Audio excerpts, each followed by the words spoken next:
just burn it up in your eyes.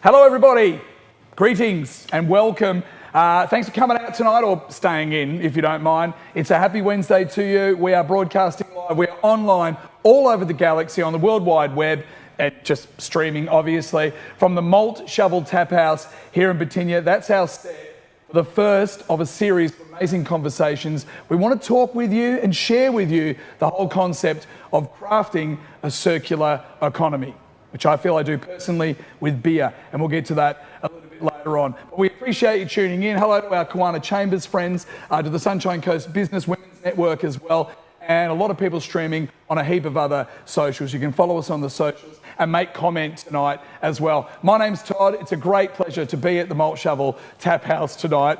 Not my first time, but certainly, maybe not even my first time on video, but certainly the first time broadcasting live. I'm used to live radio.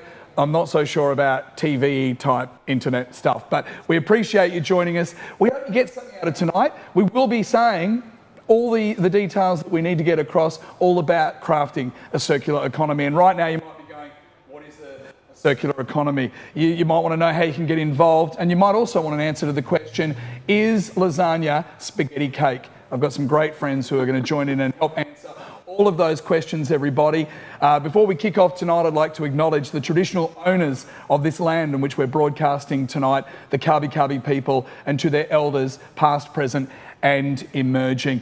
Lots to get through tonight. You can join in the conversation. We'll give you some details on that really soon. But two very special guests. My mate Yazzie G is in the house. She's the founder and CEO of the one and only world's greatest garage sale, the world's biggest and greatest garage sale, I say as I look at her t-shirt and read it correctly. And also my other mate, Michelle Christo, of course, the founder of Food Focus Australia. She's building right now as we speak, next door to where we're broadcasting tonight, the Night Quarter, which will launch in September this year. It is, against all odds, I should say, with COVID, etc., it is going to be a game changer for the Sunshine Coast. And this is also Michelle's joint, the Malt Shovel Tap House, with her partner, Ian. So, ladies, hello, good evening and welcome. Hello, thank you. Good to see you. We're talking about recycling tonight. I thought it's important. I'm pretty sure everyone can see this at home, on the couch or at the office, wherever you're watching us. This incredible design that I did personally.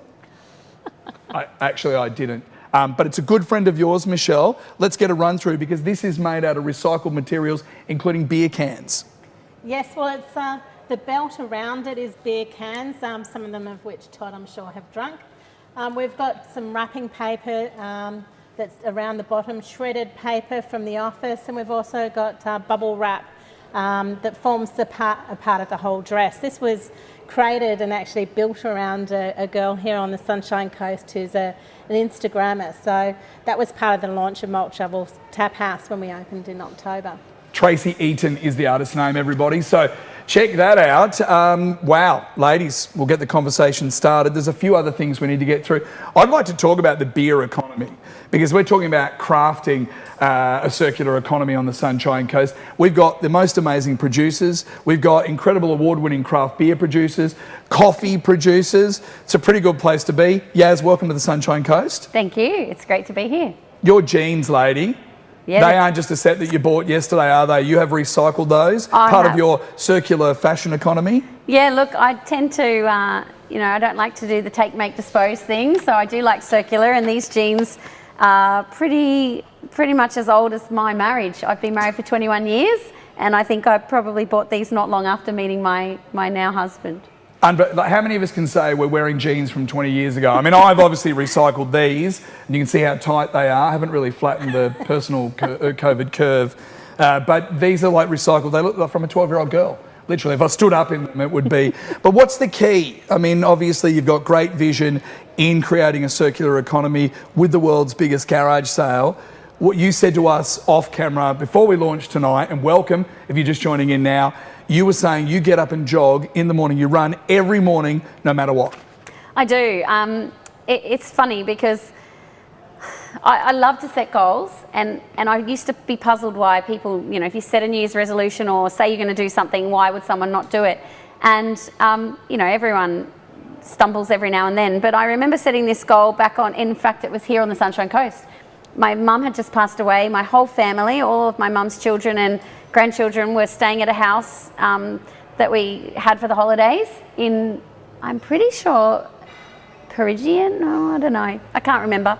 But when I was there, I was doing a lot of reflecting. I'd just lost my mum. It was our first Christmas without her. And I was thinking about the year ahead, 2019. And I thought, well, you know what? I'm going to set a goal for 2019. I'm going to run every day of the year in 2019. And I'm going to do 2019 Ks in 2019. Oof. But the problem was I hadn't run at all in 2018 because I'd been building our company, focusing on that, like fully immersed, working too much. But I knew that as a bit of a workaholic, I needed to pull myself back a little bit and give myself something every day. So I thought, I'll run. It doesn't matter how fast or slow, and it's pretty slow. It doesn't matter how far, as long as I get up every day was the number one goal. And then the secondary goal was 2019 in 2019. And I worked it out to be 5.55 Ks a day that I had to run on average every day. And so I just set the goal, knew that it was about 180 to 200 Ks a month that I needed to do. And I ran my first run here on Boxing Day 2018. And today I think it's about 540 odd days that I've been running every single day. Rain, hail, shine, sometimes still drinking, sometimes not had been home. And probably the funniest run I've ever done is I was in the city. It was an event. It might have been around Christmas at some stage. And a bunch of us had just been finished up somewhere at Howard Smith Wharves. We needed to make our way to our next destination a few Ks away. I gave my friend my heels, popped on my little ballet flats and ran from where we were all the way to somewhere else in the city. It was 3 Ks. It counted because it was about 3 a.m. in the morning. Absolutely. See, that's unreal. And so you've run in excess of 500 days in a row, is what you're saying? Yeah, 540. It was. I did the 2019 Ks in 2019. 20 miles is the goal this year. But it's not about the running. And I said to you before, it's actually just about consistency. Yes. And I said, like, I used to be a triathlete, reasonably okay, not very good, but average at all three. Average swimmer, average rider, average runner. And when you're average at all three, you don't have a strength and you don't have a weakness, you're actually pretty good. So I realized back then that it wasn't about, you know, going necessarily too hard or too slow, but if you can just be like the turtle and go slow and steady, you win the race. And so my time in the morning is my turtle time. It's every day, no matter what. And that consistency is actually delivered, not the run, but a lot of epiphanies over 540 odd days of listening to podcasts and audiobooks and music and your own mind, because it's that first hour of the day. It's like a factory reset. It's pretty powerful. Well, it's probably where you've got some of the freshest ideas for your business. I didn't get up and run this morning, which makes it 7 years in a row. But I will. It's all about consistency. And consistency is the key too when we're crafting a circular economy for the Sunshine Coast. We've got a great conversation. We've already started, ladies. I just want to let everyone know, and I think Carlos, have you got the... Carlos is our man. He's a legend. Just on your screen now, join the conversation details. If you're watching from livingsmartqueensland.com.au, you can comment via our socials, White House Celebrations Facebook, Kawana Chamber Facebook, and of course the Sunshine Coast Business Women's Network Facebook. We want to know about your own crafting of your own circular economy. We would love to take some questions a little bit later. And we're using a hashtag tonight, hashtag CircularShiftSC. Hashtag CircularShiftSC, which is brilliant. And whenever you do a hashtag or you post something tonight or you ask a question, you've got a chance to win $100 to spend right here at the Malt Shovel Tap House, which I can tell you will go a long way. Incredible rotisserie kitchen, cold local frothies on tap, specialty cocktails. It's a great night out and they are open. So please book and support local. Shall we begin, ladies? Yeah, let's do it. We've had a chat with you, Yaz, about some personal things and getting that consistency. Michelle, what about you? You are an incredible story. Can you give us a little bit of your background, Michelle Christo? Well, I'm a bit on the consistency. It's about persistence. And I think that if you're going to achieve anything in this economy, it's about persistence. Persistency, would you say, is that a word? Pushing your way through, definitely. But I think when you're talking about the circular economy, I think if you want to know my story, I think I've been working in this sort of economy since my whole career, I guess, going back to working with the agriculture industry. And I worked on a project back in early 2000 with Sydney Fish Market, where I had to work with a lot of the fisheries, looking at what waste products we had in bycatch and actually look at ways we can actually utilise those products to increase the bottom line for the fisheries. So I looked at the fish frames and a lot of the discarded product that was just thrown into fish meal at the time, and looked at different ways we can utilise the products. And we, working with the fisheries, helped them create doi pack meat packs. We created stock, we created fish cakes, sausages. We took the bones and created collagen, which was used in pharmaceutical industry and beauty products. We took the fish scales, dried them out, made them into wallpaper, into, leather products. So made them into handbags. So there was lots of things that we could utilise in the seafood industry that created better returns than the actual flesh, which was only about 20% of what was being utilised in the seafood industry at the time. See, that's incredible. And you're also about sustainability. When you say, because this is a story that someone whispered in my ear earlier, thanks Swanee, this wallpaper you created out of fish scales, like, what is that all about? At what point, Michelle Christo, are you there going, well, we're doing this and we're doing that and that's fantastic and we're recycling here and it's a great circular economy? Do you know what? No one's making wallpaper out of fish scales, and wallpaper's back, baby. It's back in a big way. Like, what was the story behind that? I think when you start looking into these sort of circular economies and sustainability and trying to find meaning for it, you incorporate it into your values and your beliefs and everything that you do. So everything that you approach with that thought in mind. So you're looking at what to put on a wall. Well, why not reuse something to create a wall? So fish scales seems like a no-brainer. And I believe, anyway.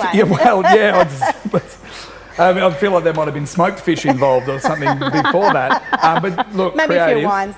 Yes, yeah, absolutely. You also at the time created your own language as well, a brand new language. Tell us about that.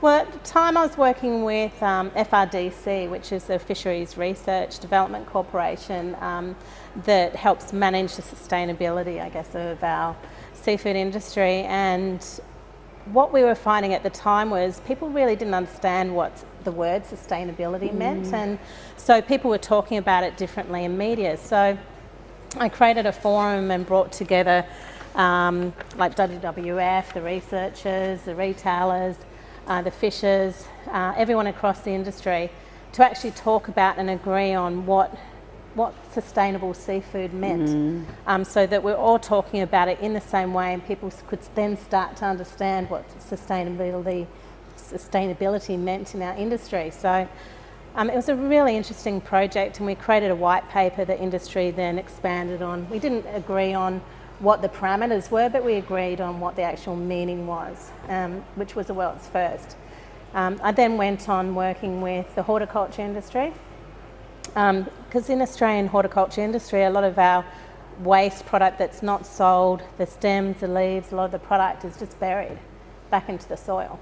And it's not that it gives additional nutrition to the soil, it's just done because they don't know what else to do with it. So to create that more returns and make, I guess, the horticulture industry more sustainable as a business, we looked at ways that we could utilise those products. So we created value-add products. We also distilled a lot of the Australian sort of like your finger limes into oils and powders and made them into pharmaceutical products, into beauty products, and that actually created more return than the fruit and veg themselves.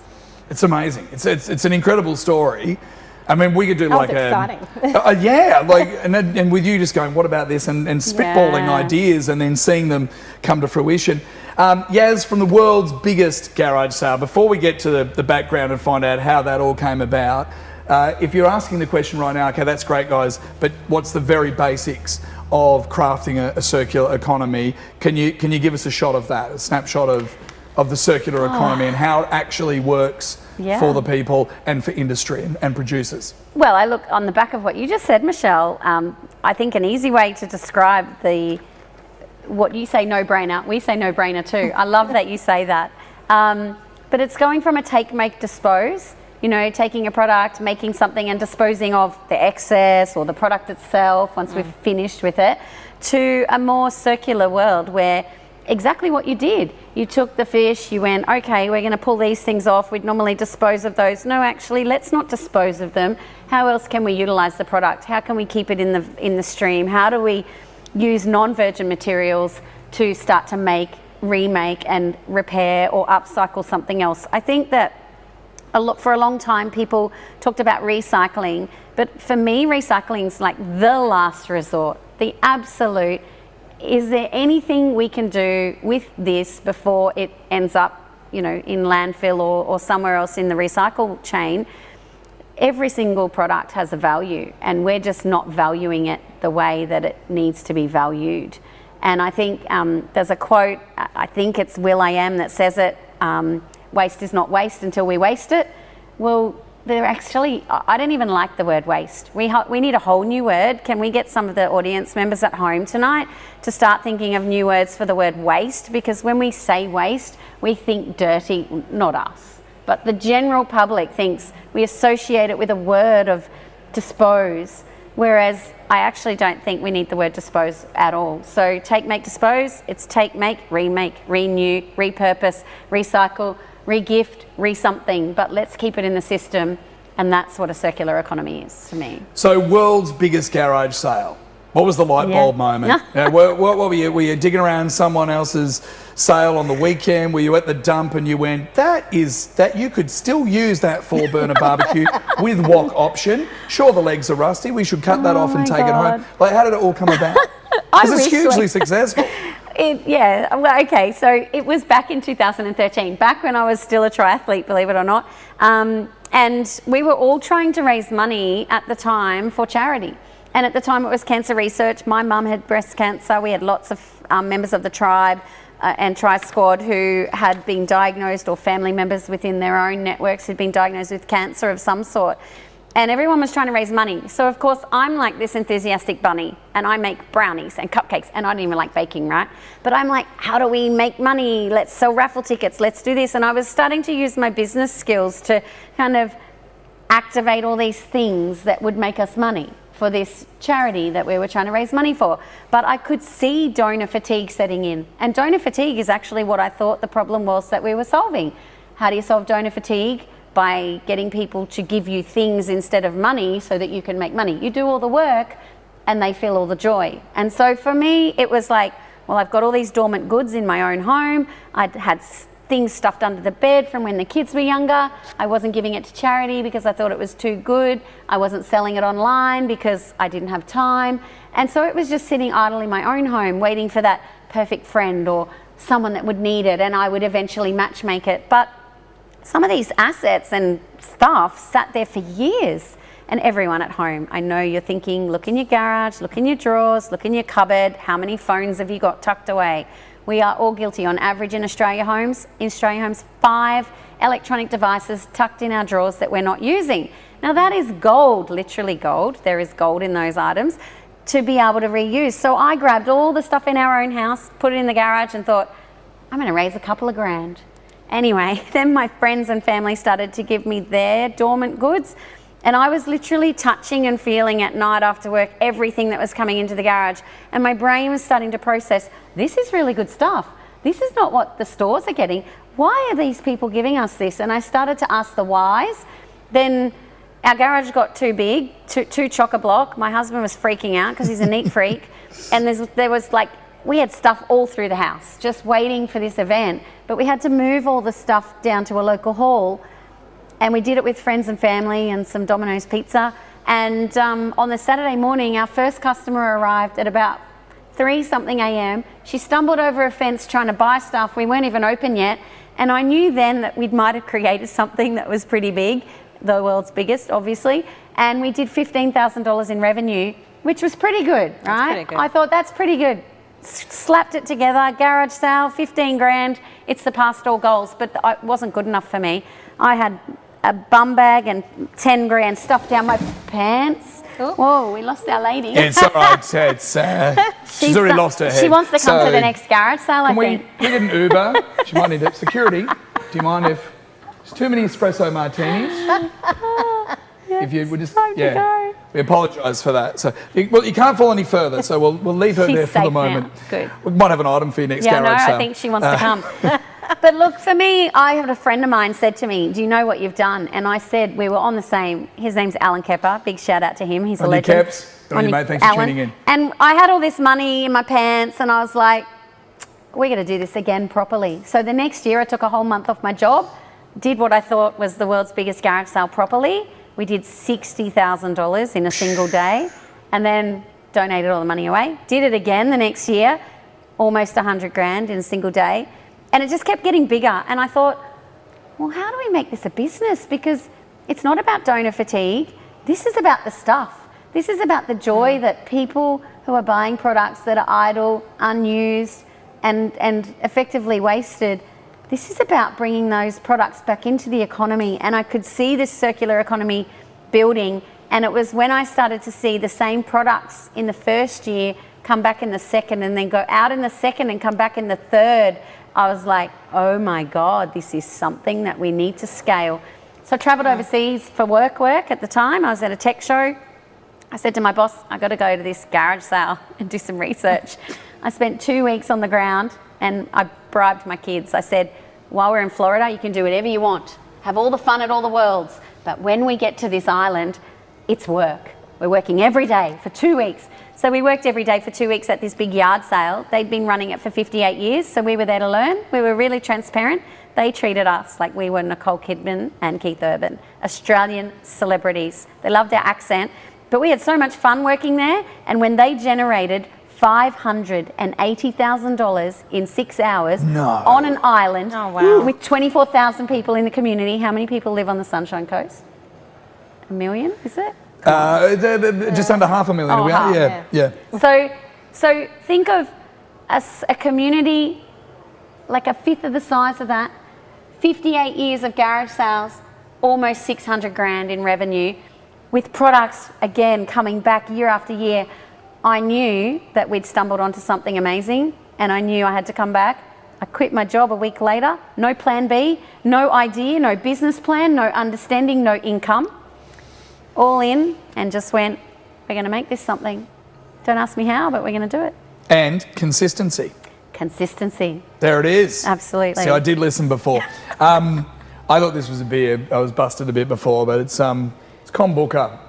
It's not my favourite of the Bookers. Obviously, Sam Booker is there as well. But this is another example of amazing produce and part of the incredible circular economy that you guys have going here, Michelle Christo, because everything that goes into the kitchen, you've got a whole heap of local craft beers on tap. This is all about the Sunshine Coast circular economy that you're running through your tap house here. Yeah. I think it's really important to support local as part of, I guess, when you're looking at the circular economy, because you're part of the community. And so it's important as part of your values to support local communities. So we buy our strawberries from the strawberry farm down the road, honey from Hunhummy, the chickens from up in Glasshouse Mountains, the meat's all processed locally.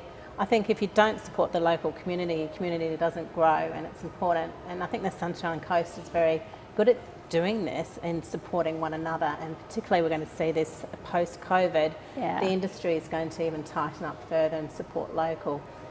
I think when you're talking about a sustainability point of view, we're always referring to carbon footprint. Well, that's what low carbon footprint is. It's about supporting your local businesses. So they're not travelling halfway around the world, that you're actually consuming them locally. And it's going to be a lot better for you. It'll be full of more nutrients, a lot fresher, it'll last longer. You won't need to add all these different chemicals to make it last longer in all this packaging. So you're reducing the waste products going into landfill because you're buying fresh from the local markets. You basically, everybody, get on board this entire Sunshine Coast circular economy, and you'll get the title. We should get T-shirts made up, Environmental Warrior. With like remember we used to say it was hanging loose, wasn't it, in our day and age in the 80s? But I think the kids call it shuckers now. Is that if my daughter's watching, she'd be like, There's "Oh, Dad, that's so many hands cringy." in- Cringe, Dad, Yeah. cringe. So there's a few people watching now going, "I kind of recognise that guy." You would recognise me. My name's Todd. You recognise me from the behind scenes of my daughter's TikTok videos. I'm the dad who arrives on the scene and starts talking loudly because I didn't know they were filming. So I apologise for that. Talking about the circular economy, using local produce, people are asking the question, well, okay, that's perfect. We love what you guys have done so far. How do we now get involved? Besides coming down, booking and having a meal at any one of our amazing local establishments here on the coast, how do people actually get involved themselves and put their hand up and go, okay, well, I'm an accountant, but what can I do to help out with the Sunshine Coast circular economy? Yaz, what's your advice? Oh, look, I have a little saying, JFDI, which obviously is just forking do it. Don't wait. Like for me, I got taught really young, you know, if it's to be, it's up to me, but to do it in a non-selfish way. So there's very much a we, us, our philosophy in this new economy. And for us, it's, again, the norm. We've been living this way all our lives. When I was young, I got taught, if you want something, go out and get it. So pick up the phone, call an entrepreneur, volunteer, intern, knock on someone's door. There are so many champions here on the Sunshine Coast, and I can think of like Helen at Spare Harvest. She's a founder. She's built a technology platform. It's about sharing your produce that you've got in your own home.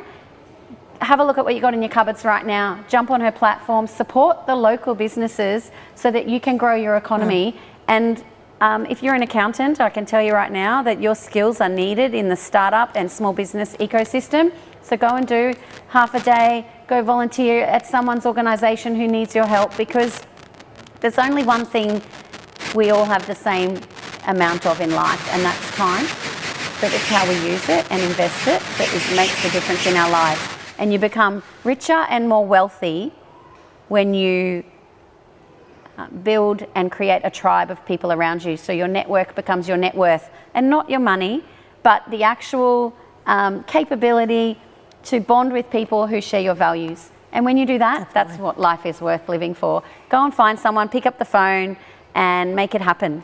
And you can do anything that you put your mind to do anyway. So I think that in this economy we can really achieve so much if we approach things in this way. And because life isn't all about making huge amount of money, it's about getting value out of your lifestyle. And I think that if we all focus on living and breathing our businesses in that way, we'll be so much happier.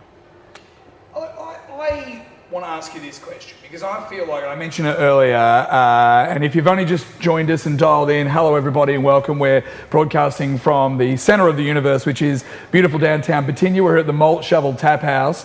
Great to have you on board. We're going to get some questions from you soon because we were looking for a new word for waste, W-A-S-T-E, because you say waste and you think rubbish and dirt. I think I've expanded mine a hell of a lot during COVID. You know, it actually has given us a chance, hasn't it, for everybody to just stop, jump off the merry-go-round, throw the handbrake on and go, whoa, all right, we need a reset. And I know that's happening for a lot of my mates in their personal lives, with their families. Suddenly we've started to go, wait a minute, my priorities are totally out of whack.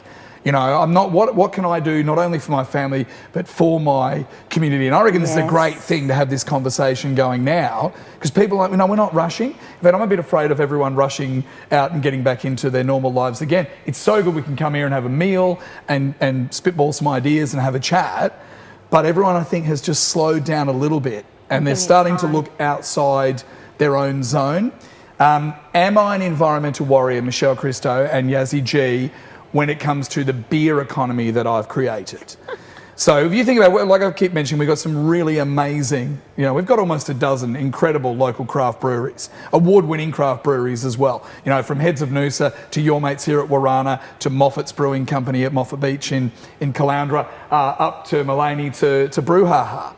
And so all of these guys are all about crafting a circular economy. That's what they do all the time. Even in the brewing process, when you get to the spent grains at the end, I mean, a lot of that stuff gets picked up by local producers and farmers. That's fed to their animals, to their livestock, used in their produce, in their farming. I mean, so what I do is I get involved in that. I buy the beer locally. I drink the beer. Then with the empties, I go to Technology Drive in Warana to the bottle community, and I hand all those over, and then they give me cash, 10 cents per item, per vessel. And then what do you think I do with that money? Buy some more beer. Buy some more beer.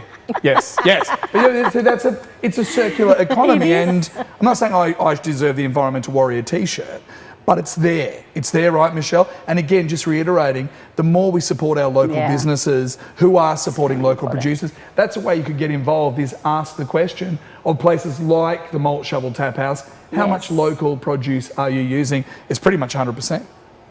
As much as we can. I mean, there's some things you just can't get in Australia.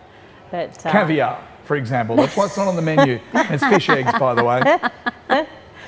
But we've also built Night Quarter next door, which will be opening soon. Well, this is what I wanted to ask you about, because there's a huge amount of recycling in that, and it's it's a game changer for the coast. Oh, definitely. The whole idea of Night Quarter is to bring community together in a common place. And foster and incubate new ideas. So when we're talking about these sort of ideas, that's what this site is all about. It's made of a lot of recycled materials like ex-Queensland rail, containers, the grass like here is from artificial grass from grass courts that's been reused. This grass here, I don't know if you can see it, this was from Pat Rafter's tennis court. But it sounded good when we were. It did. Yeah, but this is what this whole Night Quarter is going to be about. Yeah, the decking's all reused. The fencing, we've got roof materials that have been reused.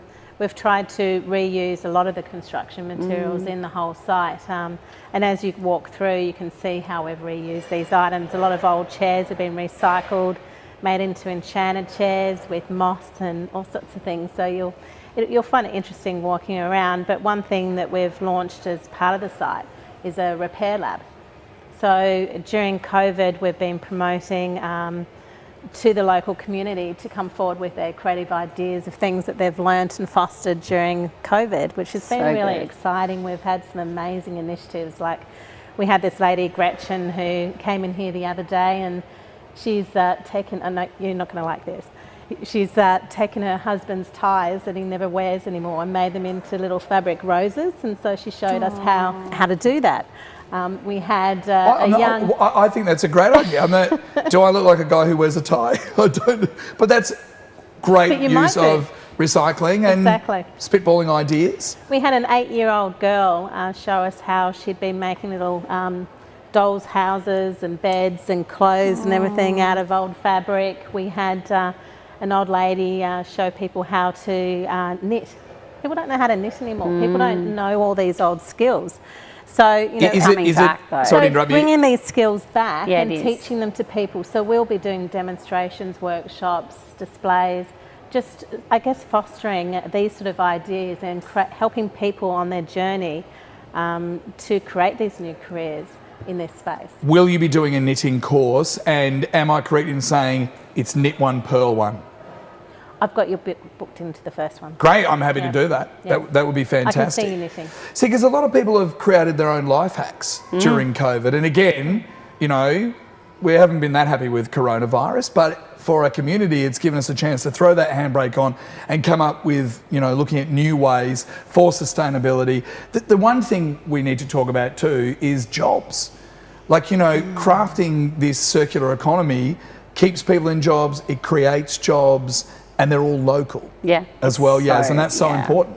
It's critical. I love what you're saying, and you know, on the ties thing, we had one of our, a lady that we work with, we had maybe 100 or so ties, and she took them all home and we said, what can you do with them? And she's made them into these beautiful pouches with zips that were recycled, and we've now got these beautiful brand new products that are lined from materials that were waste products, you know, clothing and shirts, and they're actually now a resource, a product and a renewed item that can go back into the economy as a valuable resource. And in fact, I had a visitor to the warehouse last week. She saw these pencil cases with the zips. One was made out of a tie from the Commonwealth Games in the 80s, and she's like, I want to buy that pencil case. Put that down, I'm buying it. So when you talked about these new skills, I actually think they're the old skills. And we talk about at our organisation that, you know, it might be controversial to some, but you know, Mother Nature has locked us in our bedrooms, kind of like the way my nan put me in my bedroom when I was young if I did the wrong thing.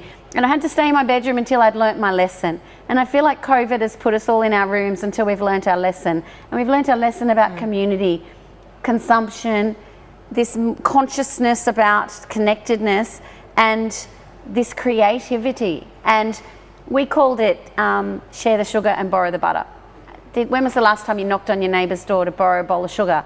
I used to get sent to the neighbours as a kid to do that all the time. As an adult, we don't do that. We drive down to the supermarket, buy a whole new thing of sugar, and we might only need a cup, and then that 750 grams of sugar will sit in our cupboard, and will we use it? Maybe not. So it's literally about just that, going back to not the new, creating these new skills, not creating new skills, but going back to the old skills, sewing, knitting, crochet, creativity, things you can't, dare I say it, nor should we necessarily have robots doing that work. We're all about, in our organisation, creating jobs that provide meaningful pathways to employment, where people can go, yeah, I can turn that pallet into a lounge and those chairs into something else, and I'm going to grab those fish scales and make wallpaper. That's the sort of stuff that we need in the economy more. And we've been locked in our rooms, we've learnt our lessons, and now as we come out, it's the responsibility of community to come together to support one another so that we don't go back to our old ways. Michelle, what are your thoughts on that? Knocking on the neighbour's door, can I borrow half a cup of sugar? Can I have a bag of tacos?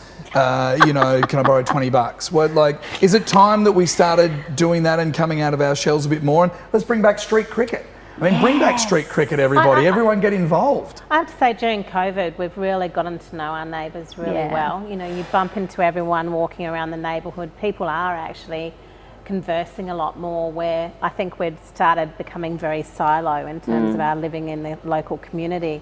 And that's something I've been sort of watching for a while, and was one of the reasons we I guess, came up with the whole idea of Night Quarter, was because we felt people needed to get away from their TV screens, get away from their phones, and actually just start communicating with one another. People have forgotten how to just talk and have relationships, like proper ones, not friends on Facebook, you know, where you've liked someone. So we really need to just go back and redefine, and as you say, you know, I think COVID has done us a favour in that way, and we should really embrace those learnings moving forward, and it's quite I think it's an exciting time. Yeah, rekindle the community conversation, 1.5 metres apart of course, and don't touch your own or anyone else's face. At this stage, that will all change again. I quite often am patting my neighbour's dog, feeding my neighbour's dog, and you'd think that my neighbours Dave and Jody would be stoked, but the questions I had yesterday were, how did you get into our house, and do you know it's 2 a.m. in the morning? But still, we can all reconnect and get involved, everybody. Back onto the Night Quarter too, Michelle Christo. Live musicians, local talent, again, that's someone's job. There's going to be a whole heap of food vendors, all using local produce. What you're creating there, again, is, as we continue going on about it, that circular economy. Just before you were waiting to come and join us online live here in Batinia tonight, we were listening to the Finns, and they're an amazing local band. How good is that? You're going to be able to do a heap of that, along with, I'm sure, getting Barnsey here at some stage. Oh, we're going to get some fantastic acts, and we've been booking into next year, sort of, I guess, on the assumption that we're going to be fully up and open to be able to have the big concerts moving forward. But we are an outdoor festival environment, so it is considered a lot safer than, say, an indoor venue, where we're very fortunate, I think, moving forward.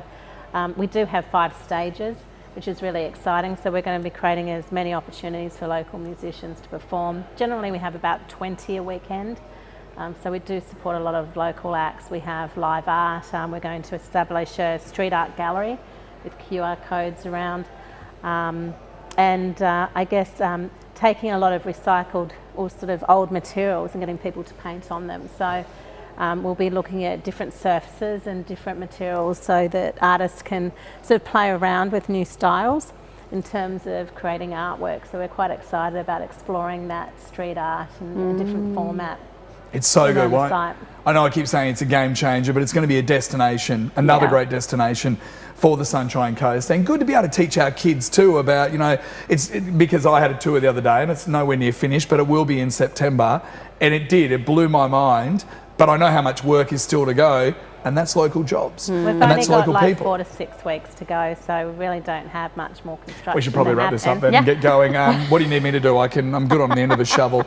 But no, it is going to be great. And as I mentioned, Yeah. almost 50 food vendors, and they're all sourcing locally, and the majority is local produce. And using compostable packaging as well. Yes. So we've got sustainable principles as a company, and so we've looked at all the different areas of the business. We're putting in solar. We're putting in a lot of, like, all the plastics get recycled and the money goes to Wishlist, which supports the local hospitals. We've looked at each area of the business and are doing our best to run it in a sustainable way and create different initiatives. And COVID has just given me way too much time to come up with ideas, because I've got a whole year's worth of events to roll out, including running a sustainability fair. So I'm so excited to meet you, because I'm sure we'll do some things together. And We will, definitely. Yes, I've got some tapes. we're We had a fostering conversation ideas here tonight. I know. Well, what did you say beforehand, Michelle? You're like, I need these cassette tapes. I said, I've got cassette tapes. So obviously through our, acquisition of products, the way we mobilise products in the economy, we end up with all sorts of different products. And one of the things that we love is when we get people to give and to move and to, get rid of their own stuff, businesses and commercial. When it comes through an organisation like ours, we really see ourselves as a company that can matchmake. So now I know that you want old cassettes, old records, and other products like that. We can now, as an organisation, be a local supply chain for you to be able to get these products without you having to then go and isolate grabbing them yourself. That's such a relief for me. I've been buying cassette tapes on eBay, Gumtree. I've got a couple of thousand so far, and op shops around the place, because my op shops are my best friend. Yeah. So very excited about what is a that. cassette tape? Let's just say, I remember one of my first cassette tapes was Smash Hits 1987. It was the various artists, Mel and Kim Respectable, Yes. and Slice of Heaven, Dave Dobbin and the They're Cubes. expensive Kylie cassette Minogue. tapes. They're not Locomotion. cheap to buy. Locomotion was on. Did you have the same cassette I tape? had that Locomotion. Yeah, I did. So 1987, so Smash Hits 1987, and then the Yeah. other one was Right on Track 1987, Yeah. and Boom Boom Boom, Let's Go Yeah, Back to My Room, and Yes. all Yes. that. But so, are they selling for a decent price on Gummy? Yeah, Yes. yeah. And They have a when high you value in records. Yeah, you know, records are very vinyl's expensive. big again, isn't it? Which Yeah. everything I old get is so new again. excited when I find my vinyl records. Oh my gosh, I need to send you some photos. Tomorrow when I get back to our warehouse, Friday morning, I won't be back until tomorrow, but I'm literally going to send you a photo of all the stuff we've got. And you know why? This is the most exciting thing for us. We recently got a gramophone passed on. It's gone, sorry. We got a gramophone, and it was the most exciting thing. So someone we knew, their parents had passed away. They needed to clean out. There were 5 or 6 deliveries to our warehouse. We took the goods all during COVID, no touch. It was an amazing opportunity because we have the drive-through option as well. We took all these products in, and they said, "Oh, that's a gramophone." I'm like a working gramophone? Yeah, we think it works. No way. Anyway, Oh, we wow. opened it up. It was his master's voice, 101. We knew that it was from 1928 or 29. We did all the research. So our team were able to learn. We were providing pathways to learning. We tested it. It played Rudolph the Red-Nosed Reindeer on the little LP that was with it. Stop And it. then what no happened? way. The best thing about it, this is what Circular is, right? Because we care about products finding place where they're going to be valued and appreciated and utilised. So just randomly this guy came into the warehouse, and I can't remember why he was in there, and he's like, "Is that a gramophone?" I'm like, "Yeah, HMV 101. And he opened it, we played it, and he was like, took it, get his wife, and her dad lives in the USA, can't travel, they can't travel there, but he has all these records that size and no gramophone. And they were just in awe of the fact that they could buy this gramophone. They wanted the story of the original owner. We provided them with all the data, and we were able to see this beautiful, traceable, trackable, transparent relationship occur where it wasn't, I'm going to buy that gramophone. It was meaningful. Like, the records for you and the tapes and these things that people need, and it's about filling the need and finding the right pathway for it. And sometimes it's sales, sometimes it's gifting, sometimes it's just a random collision of providing something to somebody that they need more than the person that owned it in the past. What I love about that too, Yaz, is that it's just blown up deluxe in these people's lives. They're like, we literally have a working, fully operational, 100-year-old gramophone. Do you know how hard they are to find? Oh my God. Do you know how beautiful it was? I would just play it. My kids got to wind it and they were, whoa, is this a record? I'm like, it's a gramophone. It's like predates all of our living relatives. Where's the Spotify playlist on it? How do I plug it in? My kids got in my father-in-law's old Falcon only about 6 months ago. And one of those Falcons, the Ford Falcons, where there's fast glass in the front. So they've got electric windows in the front. But for whatever reason, in the back seat, they're windies. And my daughter, Isla, was like, Dad, what is this? I'm like, what are you talking about, babes? And she couldn't, and I was like, yeah, that's a windy window thing. Yeah. But I mean, I wasn't around when they, wow, that's an incredible thing from the past. Keep an eye out for a fondue set. Okay, will do. Yeah, because I'm pretty keen. And you need 2 fondue sets because you want one to be cheese fondue and the other chocolate. Yes, so definitely. I think the chocolate fountain almost killed the fondue set. But we've got a couple of questions. I have 2 fondue and you're not having it. Yeah. To fondue or not to fondue? Yes is the answer. Who cares what the question is? We have a message here from Claire. Hi, Claire. Thanks for tuning in. Claire says, people are interested in buying local. Is there a central place to find local suppliers? Michelle. There's lots of places you can go to find local suppliers. There's a couple of websites that have come about through COVID. You can go to like Quina Markets here around the corner. They have some amazing local produce, where you've got the actual growers there, you've got the farmers. I just love going there. The produce is just amazing. You can go to the Fan Network, which is one of the chambers here locally, and they can put you in contact with products that you're looking for. Because if you go to the Quina Markets on a Saturday morning, which are back open, or the Yandina Farmers Market, your Monday markets, like a lot of that's great local produce and really good stuff there. Claire, I hope that helps a little bit. Question from Sharon. Hello, Shaz. How do we change our culture to plan reverse engineering of appliances or clothing? Second question, second part of that, how do we convince people the benefits of spending a little bit more? Yes. So just extending their spend for something that's, that does last longer. Look, I think I can speak on behalf of, I have an engineer on my team and she was a mechanical engineer, been so for 20 years. And when we found each other, it was like her heaven, because she was talking about manufacturing for circularity 20 years ago, back when, it didn't exist. And so there are a lot of manufacturers now, and there is a big movement at the corporate level where the pressure, wherever it might come from, or society in general, with the changes that we've been going through, where sustainability and responsibility is now not just happening here on the ground, it's happening up in the towers where it needs to happen, so that products are being manufactured for circularity and sustainability, for deconstruction and reconstruction, so that waste is not where it ends up. So that is actually starting to happen, and I think the best way you can do it is with your wallet, exactly what you just said. You are better off going and purchasing something that might cost you a little bit more, but know that that additional value is going to return on the investment through the longevity of the product. And there is pressure also around Right for Repair. I love lots of repair cafes where people can learn the skills and understand. We had, I think, a toaster come in the other day in our warehouse. It wasn't working.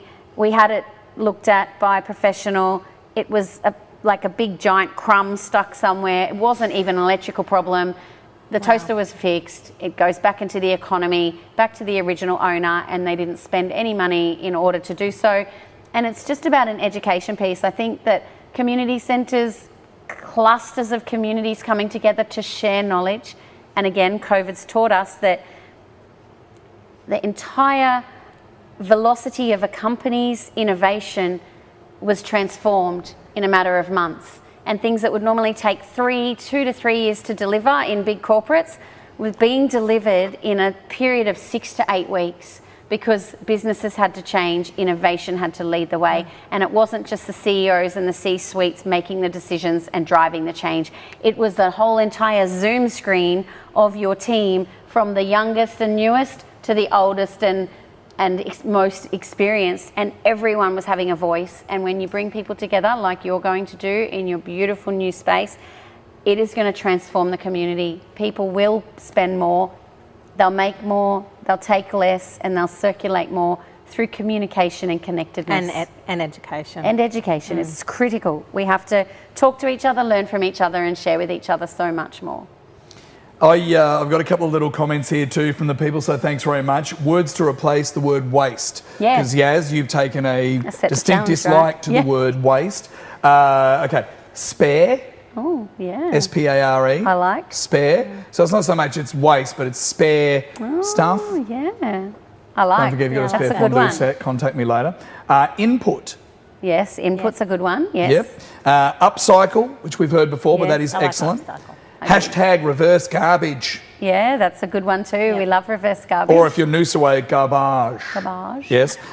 Resource opportunity. What about that? Yeah. Instead of waste, because we talk about resource management, which is really, garbage trucks and the way we do things with our Sunshine Coast Council, but that's pretty much as resource opportunity. Yeah. What are the opportunities to give these resources another life? Yeah, I like that. Like those suggestions? I like opportunity especially because it's about uplifting and seeing possibility, not seeing the difficulty. Hey, Michelle Christo, we've almost got to say goodbye to everyone. An hour flies by like that. It's been an hour. It has Wow. almost been an hour. crazy. And they're calling last drink, so we should really wrap it up. No, I've really enjoyed this. Michelle, do you have any closing comments to encourage the people? Because I think we've all had some amazing light bulb moments tonight. Well, I think it's really important to actually look at how you're approaching your lifestyle and your business, and think of new ideas. I think that's, as we said, what's come out of COVID, and forward those ideas. If you've got some, forward them to us, forward them through the channels that we've got open now. And you don't know what will come out of it. There's lots of opportunities to work together in the community. Well, this is the whole idea of this conversation series, is we've started the conversation, but it doesn't have to end in 4 minutes from now. We'd love to hear your thoughts. We'd love you to send emails, hashtag stuff, copy us in on everything, and get on board the world's biggest garage sale, because there's a lot going on between now and Christmas 2020. Even though it feels like this has been the longest year of our lives. Are we not at 2023 yet? Gosh, it feels Come on, like 2021. We need to rename this Glen 2020. We've got a prize winner as well. Thanks everybody for getting involved with us tonight. Sharon Grimley. Grimmers, congratulations. $100 to spend here at the Malt Shovel Tap House. You need to claim that prize. We had to be here to win it, didn't you? I'll keep $10 for you. No, well done, congratulations. Michelle, thanks so much to you and Ian for having us here at this fine establishment. We shouldn't not give it a plug. What are we doing this weekend at the Malt Shovel Tap House in Batinia? Oh, thank you. Well, we'll be starting our music program in a week's time, leading into July, so we'll have live music again. We did have our first performance this week, which was really exciting, because we believe very firmly in supporting the live music industry. We've got all our rotisserie meats. We've got beef brisket now, which is one of our new products. So, Beautiful. Yep, lots Locally of sourced everything. Lots of good food. None of it's fattening at all. No, of course not. She says she's encouraging live music and that, but just before COVID hit and I was here on a Friday night, when I was out the front in my underpants singing My Milkshake Brings All the Boys to the Yard, that didn't go down so well. Yaz, thanks so much for being with us here on the Sunshine Coast. In a nutshell, what's the next big step for the world's biggest garage sale? Oh, look, well, we're building circular economy precincts right here in Queensland and looking for expansion opportunities so that we can bring communities together. On the same point you said before, Michelle, it's about collaboration, not competition. We call it co-opetition. We're here to actually move a market and to really reshape the way that we see resale retail so that it becomes the norm. And look, the trends are globally that it's growing faster than retail. So have a look at what you got in your own homes, get in touch with people like us. We can certainly assist in mobilising those products and putting them into the right locations and places and spaces so that they can have life after their first life. And both Michelle and I have been eyeing off that incredible recycled shoe. Sadly, good. you don't have it in a men's 11. No. What's the situation with that, really quickly? Oh, look, we rescued these these were returns. So design shoes, one-off designs, went out to the buyer, didn't fit the buyer, and then got sent back. So these were returns. We did a big circular economy pop-up in Brisbane City's mall as a test product. We ended up having 2,000 pairs of shoes in the period of 12 weeks, go back into the economy. Normally $200 to $300. It is a Shoes of Praise shoe, so you can't actually buy them anymore. And we were selling them for $49 each. At the moment, we've got maybe 600 or so pairs left. There's a small selection on our website. You can check us out, just Google us. But we really are all about making sure that these get on the feet of people that they fit. So I have like 50, 60 pairs of high heels at home that I'm never going to wear again. What do I do with them? Jump onto our website, register online. Yeah. We'll organise to collect those and have those mobilised from you, and we'll put them back into the economy, provide you with the capability and capacity to see this little badge, the Sustainable Development Goals. That's really what drives our entire business. It's all about ensuring that by 2030 that we can be a massive contributor to action for SDGs, and we call it GSD for the SDGs, get shit done right. So if you've got all those shoes laying dormant in your house, then let's mobilise them, let's put them on the foot of somebody that needs it most, and sometimes that could be a woman escaping a domestic violence situation. It could be someone trying to get a new job and they don't have the confidence, capacity and capability to be able to afford something that would make them feel special. So it's, for us, we do all the hard work. You provide us with the product, we'll do all the hard work, and then you'll get all the glory when we tell you the story. And then you know what happens with those products when they go back into the economy. They create jobs for people, planet and purpose. Sure, Chris, I'm just going to put it out there now. You do all that stuff. You're a fashion hero. I agree. You're a hero of the people. That's what it's all about. We really appreciate you joining us tonight, everybody. The conversation does not end here. We'd love you to continue looking us up and checking us out with the hashtag CircularShiftSC, which is what we're creating here on the Sunshine Coast is amazing. Our mate Sharon at the council, just behind the scenes, threw this together. So thank you very much to Sharon, to Carlos as well, for setting up the Duvalaki camera thingies. And is that your sister or your beautiful wife, Carlos? And now it's awkward. So, but lovely to have you guys here, to Min Swan and the entire crew. We really appreciate it. Was I going to get inappropriate at one point? I mean, I don't know. No. Hard to know. It's been great, ladies. I've had the best time, and we talked a lot about fashion, of which I know nothing about. So, you know, you can touch this jacket later. I will. Yeah. I need to touch I don't know, is it velour? I think it's velour. Do you call it velour? Is that the... Yeah, I would call it velour. I feel like I need to take it with me, to be honest. It's like, you're right on brand.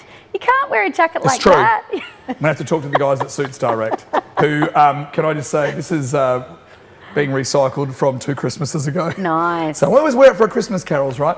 Thanks so much for being with us, everybody. We're going to do this every month. So as I say, the convo, the chat hasn't ceased right now tonight. We'd love to keep the conversation going. We'd like you to get to work tomorrow or at home as soon as you hang up from us. Do you hang up when you're online? As soon as you, anyway, however it works. Okay, check the middle-aged daggy dad. However it works, we'd love you to tell all your friends about it. Right now, we are working hard with you to craft this amazing circular economy for the Sunshine Coast. As I say, we'll do it every month through until November. The next one, I believe, is going to be at Your Mate's Brewhouse, award-winning beer makers there at Technology Drive in Warana. So we'll catch you in a month's time. And then I think we're talking, Swanee, about going up the mountain to Maleny to Brouhaha. We could keep, with all the local breweries, if we do it from here, and like the Malt Shovel, and we could just be going till 2023, literally. So anyway, thanks so much, everybody. We really appreciate it. We hope you've learned something incredible tonight, and if not, just had a laugh and just basked in the glory of these incredible ladies who are changing lives and changing our environment for the better. Thanks so much, girls. Thank you. Cool, no worries.